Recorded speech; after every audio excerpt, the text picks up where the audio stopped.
हिंदुस्तान में 3-4 करोड़ मुसलमान पड़े हैं, वो मिराज की बात नहीं है।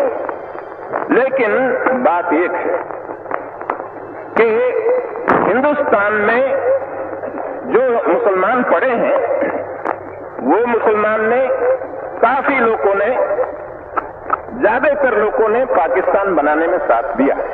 ठीक दिया, अभी ठीक है।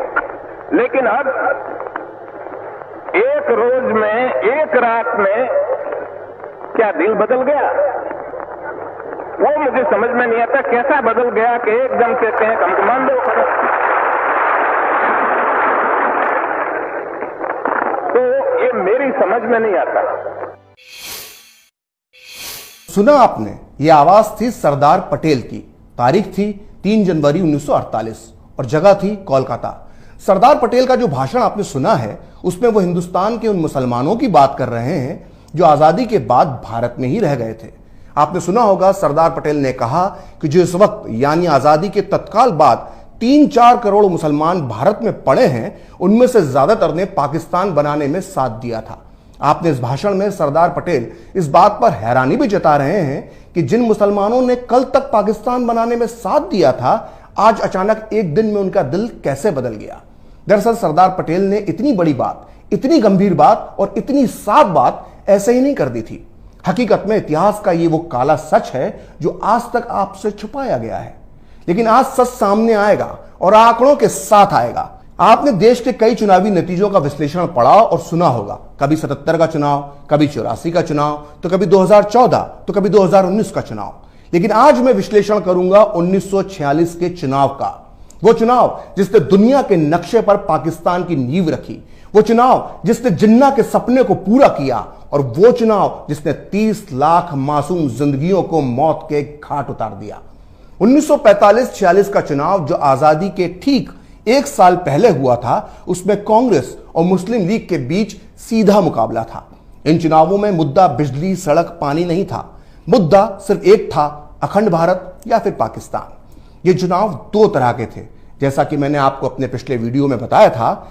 एक थे केंद्रीय असेंबली के, जिसे आप लोकसभा कह सकते हैं, जिसमें 102 सीटें थीं, और दूसरे थे अलग अलग प्रांतीय असेंबलियों के, जिसे आप विधानसभा कह सकते हैं। इनमें सीटें थीं 1585। इन चुनावों की सबसे बड़ी खासियत यह थी मुस्लिम रिजर्व सीटें, यानी वो मुस्लिम बहुल इलाके जहां सिर्फ मुसलमान ही चुनाव लड़ सकते थे। ये मुस्लिम बहुल इलाके आज के पाकिस्तान में भी थे और आज के भारत में भी थे। हालांकि एकीकृत भारत में मुस्लिम आबादी 24% ही थी, लेकिन मुस्लिम लीग की जिद और कांग्रेस के सरेंडर करने की वजह से करीब 30% सीटें मुसलमानों के लिए आरक्षित कर दी गईं। यानी केंद्रीय असेंबली की 102 सीटों में से मुसलमानों के लिए आरक्षित की गई 30 सीटें, तो राज्यों की असेंबली की 1585 सीटों में से 492 सीटें मुसलमानों के लिए रिजर्व कर दी गई। 1946 के चुनाव में जिन्ना की मुस्लिम लीग ने नारा दिया, लड़ के लेंगे पाकिस्तान, मर के लेंगे पाकिस्तान। तो इन हालात में अब होता है 1946 का चुनाव और आते हैं उसके नतीजे, और ये नतीजे बताते हैं कि किसके बाप दादाओं ने बनाया था पाकिस्तान। जैसा कि मैंने आपको अपने पिछले वीडियोस में बताया था कि केंद्रीय असेंबली की 30 मुस्लिम रिजर्व सीटों में से 30 की 30 पर जिन्ना की मुस्लिम लीग जीत जाती है। वहीं प्रांतीय असेंबलियों में आरक्षित 492 मुस्लिम सीटों में से 429 सीटें मुस्लिम लीग जीत गई। लेकिन बात यहीं खत्म नहीं होती। आपको लग रहा होगा कि इसमें हैरानी की बात क्या है, वो इलाके जो आज पाकिस्तान में हैं वहां मुस्लिम लीग जीत गई होगी। नहीं, ऐसा नहीं हुआ था। मुस्लिम लीग जीती थी उन शहरों, उन इलाकों में जो आज भारत का हिस्सा हैं। मुस्लिम लीग ने अपना झंडा गाड़ा था आज के उत्तर प्रदेश में, बिहार में, मध्य प्रदेश में, महाराष्ट्र में, यहां तक कि तमिलनाडु, केरल, आंध्र, कर्नाटक, असम और उड़ीसा में भी मुस्लिम लीग ने अपना परचम लहराया था। ये वो इलाके थे जो कभी पाकिस्तान का हिस्सा नहीं बनने वाले थे, और ये बात वहां के मुस्लिम मतदाताओं को भी पता थी। फिर भी उन्होंने मुस्लिम लीग को वोट दिया। तो आइए अब आपको बताते हैं कि प्रांतीय असेंबलियों के चुनावों में किस राज्य में मुस्लिम लीग को कितनी सीटें मिली। संयुक्त प्रांत यानी आज का उत्तर प्रदेश, जहां की 66 मुस्लिम सीटों में से 54 पर मुस्लिम लीग जीती। बिहार की 40 मुस्लिम सीटों में से 34 सीट पर मुस्लिम लीग ने परचम लहराया। मध्य प्रांत यानी आज के मध्य प्रदेश की कुल 14 मुस्लिम सीटों में से 13 सीट पर मुस्लिम लीग ने विजय प्राप्त की। बॉम्बे स्टेट जो आज का महाराष्ट्र और गुजरात कहलाता है, उसकी 30 मुस्लिम सीटों में से 30 की 30 पर मुस्लिम लीग ने अपना झंडा लहराया। मद्रास प्रांत जिसमें आज का तमिलनाडु, केरल, आंध्र शामिल है, उसकी 28 में से 28 सीटों पर मुस्लिम लीग जीती। वहीं असम की 34 मुस्लिम सीटों में से 31, पंजाब प्रांत की 86 मुस्लिम सीटों में से 74, बंगाल की 119 मुस्लिम सीटों में से 113 और उड़ीसा की 4 मुस्लिम सीटों में से 4 पर मुस्लिम लीग चुनाव जीती।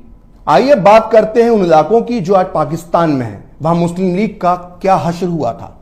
पाकिस्तान के NWFP यानी जिसे आज खैबर पख्तूनख्वा कहा जाता है, वहां कांग्रेस की सरकार बनी। पंजाब जिसका एक बड़ा हिस्सा पाकिस्तान चला गया, वहां मुस्लिम लीग सरकार तक नहीं बना पाई।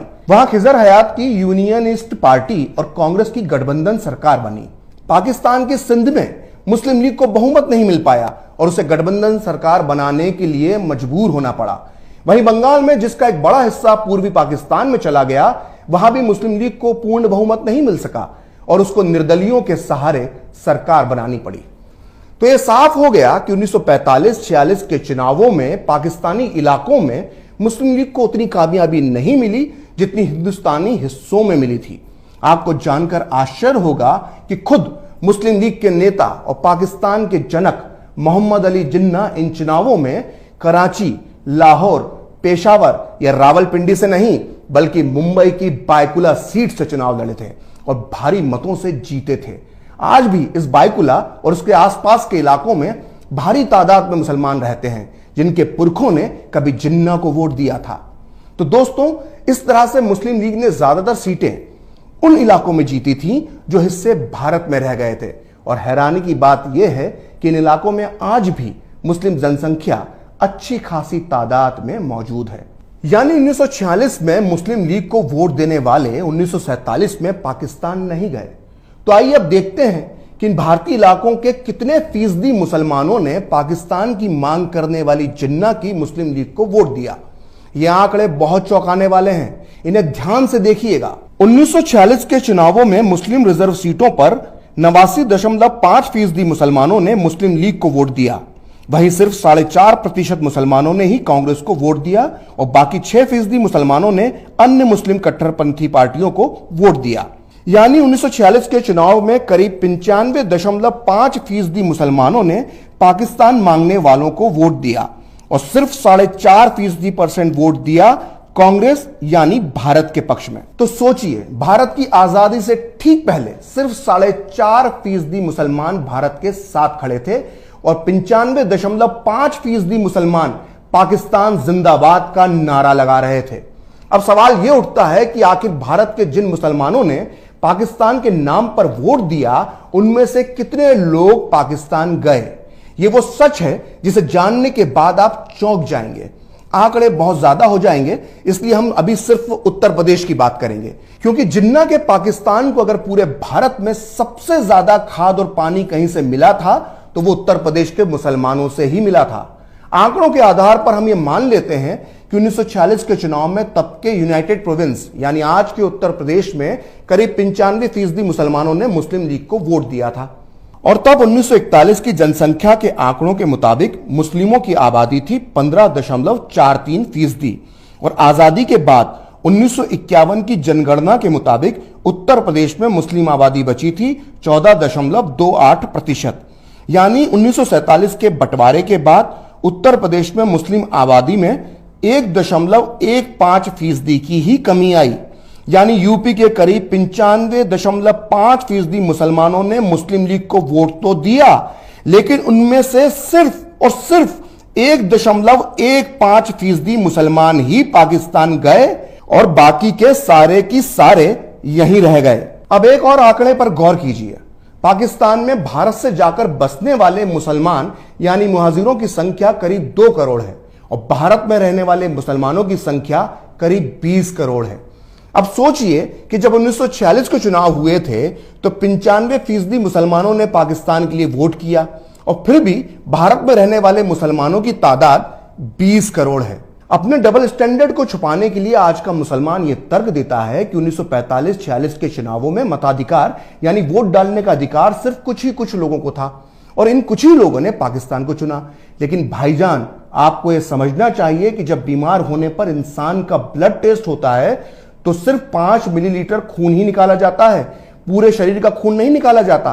और खून की इन्हीं चंद बूंदों से बीमारी का पता चल जाता है। जैसे 1945-46 के चुनावी वोट सैंपल से यह पता चल गया कि पाकिस्तान नाम की बीमारी किनकी रगों में दौड़ रही थी। अब एक बार फिर सुनिए सरदार पटेल ने आजादी के बाद पाकिस्तान को वोट देने वाले मौका परस्तों के लिए क्या कहा था।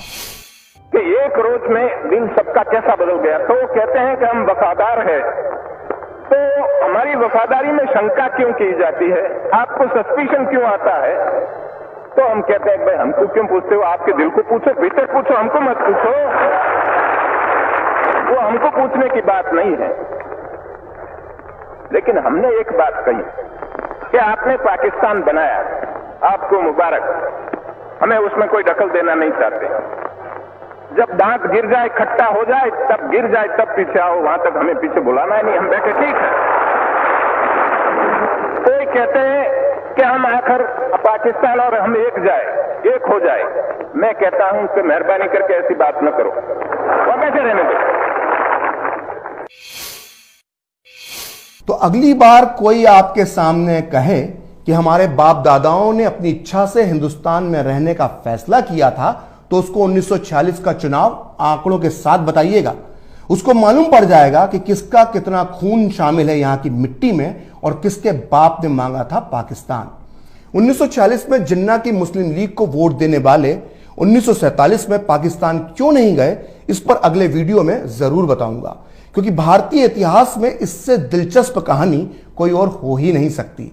फिलहाल खरी बात प्रखर के साथ में इतना ही। नमस्कार। आप चाहें तो मुझसे जुड़ने के लिए मेरे फेसबुक पेज प्रखर श्री 78 को लाइक कर सकते हैं, और अगर ट्विटर पर आप मुझसे जुड़ना चाहते हैं तो मेरा ट्विटर हैंडल है प्रखर श्री 78।